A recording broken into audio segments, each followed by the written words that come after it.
Very first thing I want you to think about is to make sure that you have your music in a binder, and here's why.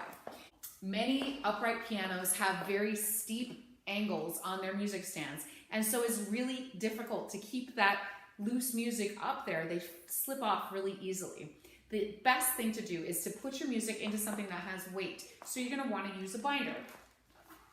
This is mine, and mine has about a 1.5 inch dimension. And the reason that I use that 1.5 and not like a 3-inch binder that might have all of my music in it is, again, this lip of the music stand is only about 2 inches wide. It's made to hold something this deep, or a book, or a libretto, or a score.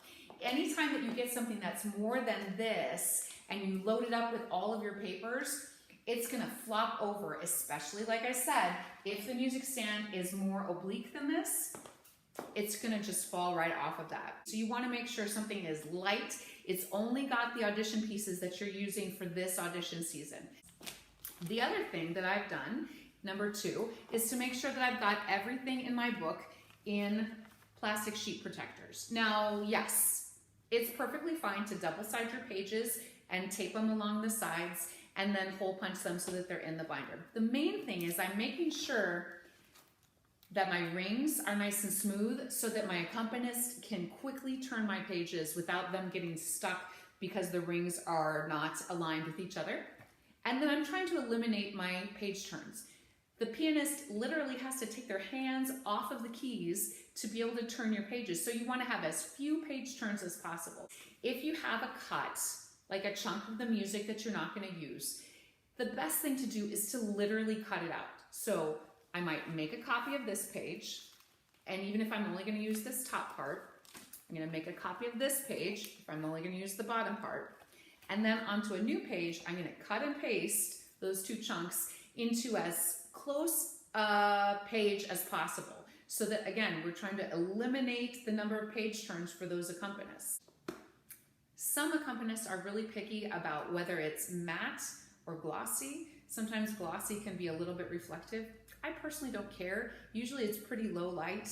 In an accompanying audition situation, the light is up on the stage. So for me, I don't care. It could be matte or glossy. It doesn't bother me. But some people are really sticklers. So if you really want to go that extra mile, the reason is the matte sheet protectors are expensive. But if you buy a pack of, let's say 100 of them, and split them with another couple of friends, that really reduces the number of how much each one costs per.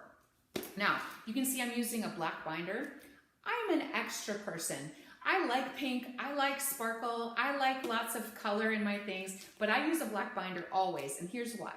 In classical training, classical singers always use black binders because they just blend in more easily with the typical black uniform that we wear as classical singers.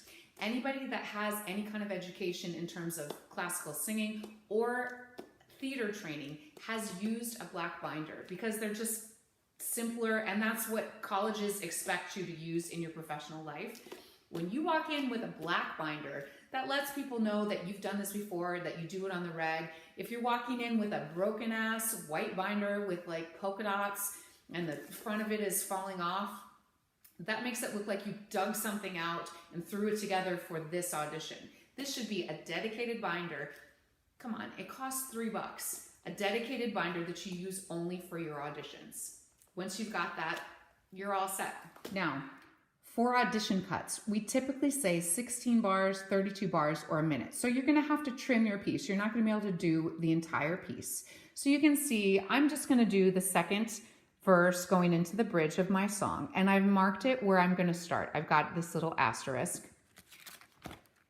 And later on in my piece, because I'm just gonna go through this section, and then I'm gonna go to the second ending, I've marked it with a huge thing to let the pianist know, don't forget to turn the page. Even, it seems like a small thing to mark where you're gonna start because it seems like it should be obvious, but remember, fatigue is a real thing also. If I've been playing for an hour, 3 hours, sometimes 8 hours in a row, I've seen literally 100 people in that time, and I'm exhausted mentally. I don't have room in my brain to keep all of the things that you're telling me, and you make it so much easier for me if you mark where you're starting, if you're taking a jump to another section, and where you're going to finish. Otherwise, something might happen that's unexpected in terms of how I play your piece, and then you get thrown off and it pulls you out of your acting moment. Now, another small thing that you can do to help your accompanist keep pace with you is if you're using different lyrics than are listed on that particular section that you're going to use. Like, let's say you're using the third verse lyrics in the first verse key. Write in the lyrics. Sometimes, for whatever reason, the accompanist might get off from where you are. The best way for us to find you again is to listen for what words you're saying. And if you're using completely different words that aren't even on that page, that makes it really impossible. So if you're going to use a different lyric, make sure that you include that. Now, I keep talking about bars, and what do I mean by that? When I look at my music, this is a bar, from this bar line to this bar line. So when theaters are talking about 16 bars, 32 bars, that's what they mean, is you're supposed to count 1, 2, 3, 4. And I've used this piece because it has a lot of very large measures or bars. You're supposed to count 16 or 32. And one of the easiest ways to do your cut is to count from the end and start counting on the very end. 1, 2, 3, 4, 5, and go back 32. Typically what it's going to turn out to be is a verse and a chorus for 32 bars, or a verse or a chorus for 16 bars. When it comes to figuring out what your intro is going to be, this is one of the things that I constantly try to stress with my own students. A lot of people will try to tell you, oh, just give me the starting pitch, just give me what we call a bell tone, or they'll use just like half of a measure if you're going to come in on the last note of the measure, and then just have this tiny little intro. You're doing yourself such a big disservice by doing that. What you need to do is give yourself a minimum of 2 bars, ideally 4 bars. Think about how the composer wrote that music to help you get into the movie of your mind that is the setting for your piece. You're already jumping into the middle of that moment, the middle of that movie, by using an audition cut, because you're not going to get to sing the whole song. You're already jumping into just a portion of that. So why would you do yourself a disservice by giving yourself a second that I get to decide when that second happens, and then you have to leap into your piece? Give yourself the time. Nobody's going to count that against you. Nobody's going to penalize that. Now, the exception to that, if in the breakdown, the theater says 45 seconds, 55 seconds, 90 seconds, something specific like that. In San Diego, a theater that does that is Moonlight Theater. You might see that at the All Cities auditions. They are specific times that start from when you say your slate to when you're finished, and they will cut you off unless they have done something like that. 16 bars, 32 bars a minute, those are general guidelines. What we really want you to do is to show us quickly, how do you act, how do you sound, what's your stage presence, and don't be repetitious. So you're not going to get penalized. There's not somebody sitting there watching you with a stopwatch to go, oh, she can't get called back because she went to a minute 6 because her intro was too long. Or she's not going to get called back because she used 33 measures or 33 bars.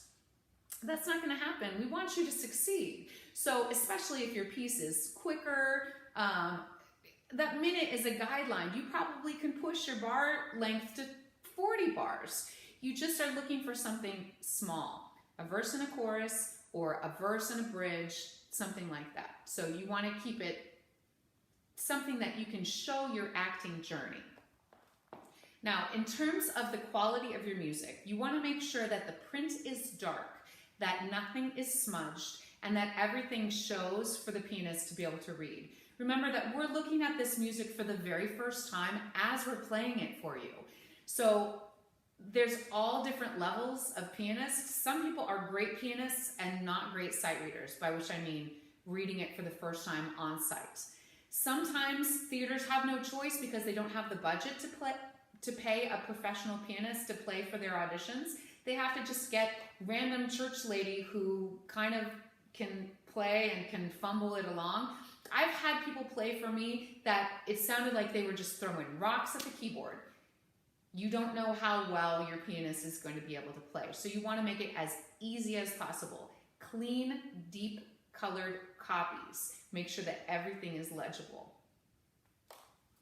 Now, on the topic of making things easy for your pianist, you're going to take a look at your key signature, and that's these little things right here. I've got 3 of these little B's, they're flats, and you might see these things that look like hashtags, they're called sharps. If you have more than 4 or 5 of those in a piece, you're really going to want to make sure that you know either that it's a good pianist who can sight read well, or they know your piece, or you're going to want to choose something different. When you have more than 5 or 6 sharps or flats in a key signature, what that means is I've got to think about taking this F and putting it up onto the black note, taking this E and making it into an F, taking this B and making it into a C. I'm basically doing all these extra calculations that make it really difficult for me to do everything that I need to do in terms of keeping time, keeping your tempo, playing all your pieces, getting all the notes out. That's the one extra thing that I have to think about. Make it simple for your pianist. Okay? You're going to come to your accompanist, usually on the right side of the person that's sitting at the bench. You're going to walk them through every cut.